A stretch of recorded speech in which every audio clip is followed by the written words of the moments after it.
Hi, welcome back. Thanks for tuning in. It's my third video. This video is going to be based on an aspect of nutrition, which is really important for people with spinal cord injury or someone with a sedentary lifestyle who's in a wheelchair. For whatever reason you're watching this video, if you don't have a disability, I think this information will also be really helpful for you, and I hope that if nothing, I can at least plant a seed in your head to keep you thinking about it after this video, and maybe you can do some research for yourself. But you can trust me, I've done a lot of reading, I've had a lot of free time, and what I've been focusing a lot of my attention on for the past 5 years is what's healthy. What do I need to do to make sure I don't run into a major problem in my health? I want to stay happy and healthy. I really enjoy life, and there's lots of things that I can do and you can do, to take up all the time in the world. The reason why I really wanted to make this video was because I saw another video on YouTube called Nutrition for Spinal Cord Injuries, and the woman was giving a lecture in some sort of rehabilitation center. I don't know what her credentials were, but she stressed the importance of calcium in your diet. That's what I'm going to talk about today, calcium. She said, it's very important for you with the sedentary lifestyle, someone in a wheelchair who has a risk of low bone density, osteopenia, or osteoporosis. It's very important for you to get as much calcium in your body as possible. And dairy is the best place to get it from, her words. So she's saying get, 3 or 4 servings of dairy every day. Milk, cheese, ice cream, whatever you can. No, I was thinking, what? I gotta do a video. This is really, really important. This is so important. This is such important information that I want to share with you, and I'm so happy that you're here, especially if you're in a situation like I am where your bones are very susceptible to weakening. What is the importance of bone density? Why should we care? I mean, I know that when you're in rehab, everyone's talking about bone density index, osteoporosis, so you feel like you're an old person all of a sudden. It's important to think about because, I've been in a wheelchair for 5 years. I've fallen out of it a couple of times. Even if you're the most experienced wheelchair user, you're still going to fall, or you're still going to forget that your foot isn't off the leg rest, and then you're wheeling along, and then you take a corner and your foot hits the corner or something, and you can't feel that, and all of a sudden you broke your ankle, or you're playing wheelchair basketball, or you're going across a lawn and you hit a hole or something, and then you launch forward and you fall, or you're on a sidewalk and you fall out of your chair, or you're doing a trick and you fall backwards.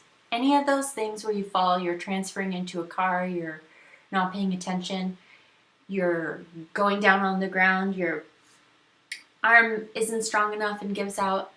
No matter how young you are, if you're not taking care of your bones and you've been in a wheelchair for a long time, you're at high risk for fracturing or breaking your bones. And that's why this is important, because you need to think about preventative care. You need to think about how to solve the problems of an emergency before it happens. Just take responsibility for what may happen in the future. You don't want to go around what if I'm scared, I might fall, blah, blah, blah. You just want to, preventative care. Take care of yourself before something, keep yourself strong, so if something ever happens, you have a force field that just do it. It's important, because if you're If you broke something, then you're in the hospital for a week, 2 weeks, a month, 2 months. That's so crappy for so many reasons. You're in the hospital, you have to heal. It takes so much longer to heal. You're going to be so bored. The food in the hospital is disgusting. It's just, hospitals are not a really exciting, cheery, healthy place to be. You know, there's a lot of sickness, and so you don't want to break your bones. So preventative care should be your new religion. Nutrition should be your new code of conduct. For me, I'm the only one who I know in my circle of friends who cares this much about nutrition. And that's okay. Like, I'm the only one that does the gardening. And so that's okay, because I can do it however I want. And I can learn things and I can incorporate it my own way. And it's like my own sacred little area of expertise, you know? And I don't talk about this stuff to anyone, really. I'm just doing a video because I think it's really important for people in my situation to think about. Nutrition and gardening and eating properly and doing the right things, it's really important to me because I almost died, and maybe you did too. And you're kind of, you know, after you have that near-death experience, you come out kind of shaken up, and everything in your brain is shaken up too, literally and figuratively. So, like, for instance, my priority list of like what's important in life has changed and has totally been reorganized. One of the top things for me now is taking care of myself and making sure that I'm doing whatever I can to have a happy and healthy life. I value my life. I love my life. I love the beauty of this world. I love what's possible. I love all the unpredictable things out there that I don't know might happen. There's so much magic. So getting back to osteoporosis, I'm not a dietitian. I'm not a nutritionist. I'm not a doctor. I don't believe the first thing I see or hear either. You know, I take the time. I do weeks, months of my own research until I come to a conclusion which I believe to be true. And that's what I'm sharing today. I already have two of the main factors against me when it comes to osteoporosis. I'm a female and I'm Caucasian. And I can't change those two things, but I can change a couple of the other things. Nutrition, which in particular means a low calcium intake, leads to osteoporosis. Also, a sedentary, inactive lifestyle leads to osteoporosis. When you're not doing anything, when you're laying around, sitting around, and there's no weight bearing on your bones, like when you're in a wheelchair or laying around all the time, the calcium, the bones don't use it, so it leaches out and it goes into your blood, and that springs forth a whole mess of other problems when you have too much calcium in your blood. So once in a while you should get your blood results and see if you have too much calcium in your blood. Calcium is such a buzzword, right? Everybody says you got to take calcium supplements. You got to take lots of calcium. Get calcium fortified orange juice. Get drink lots of milk. Got milk, and then the whole campaign is like, have really strong bones. If you drink a lot of milk, you must be really strong. Okay, the reason why I was hesitant to do this video is because what I found is that there is a lot of controversy around dairy and whether or not it's really good for you and whether or not it is good for your bones. I'm going to talk about that in a minute. So while calcium is very important for bone strength, it's not just calcium alone that can do it. Calcium needs some other vitamins and nutrients to aid its absorption into your bones where you want it to keep your bone density high and strong. So some of those, just 3 of those are, I mean, there are a lot more, but vitamin D, vitamin K, and magnesium. And there are some really great natural resources for you to get all of those things, and they're not in supplements. So you're already thinking, okay, I gotta get calcium, magnesium, vitamin D, and vitamin K supplements. No, you don't. You only have to do a couple of really simple things and really delicious things. Right off the bat, I'm just going to say that you can get a vitamin D naturally by going out in the sun 15 minutes a day.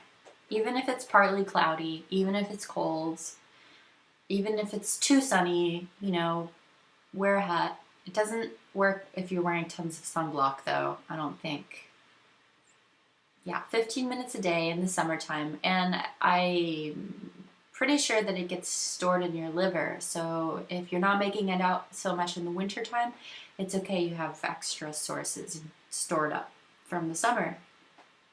Here are some things not to do if you want to make sure you have enough calcium.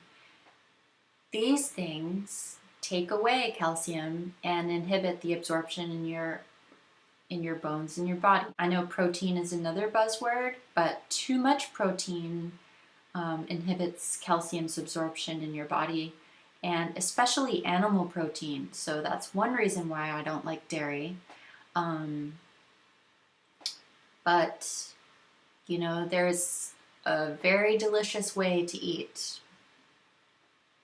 which doesn't include animal products, and I've been doing it for quite a while now, and I have a pretty exciting diet. Sometime I'll take you into my kitchen and pantry and show you all of the different things that I use on a daily, weekly basis to keep it interesting.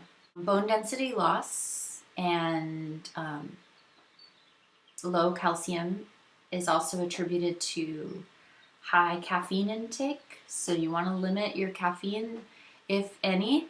Take it all out of your diet, that would be great. But if you're drinking like 3 cups of coffee a day, or if you're drinking a bunch of soda, that's not going to be helpful. There's a form of vitamin A, it's called retinol A, which interferes with the absorption of vitamin D and calcium. That culprit is found in egg yolks and dairy and a lot of dietary supplements. Vitamin A in carrots and sweet potatoes is not a problem. It's just that retinol sort of vitamin A, not the beta carotene. High sodium intake causes calcium to be excreted through going to the bathroom and sweating. A lot of processed foods and packaged foods have high sodium. Alcohol, you can stop drinking. You don't need to. Drinking when you have a spinal cord injury is not a great idea. Drinking alcohol, I'm saying. Drinking water is very important, but drinking alcohol, I tried it a few times after my accident, and I found out that it was pretty dumb, because if you don't have control, or if you don't know, if you're not in tune with your body's inclination to go to the bathroom, you might have an accident. If you're drinking, you have to pee a lot more, and when you're drinking, that urge comes on a lot sooner than you think, and it could be embarrassing. So you could just stop drinking altogether and not have that problem. But I don't care about alcohol anymore. It's not a big deal.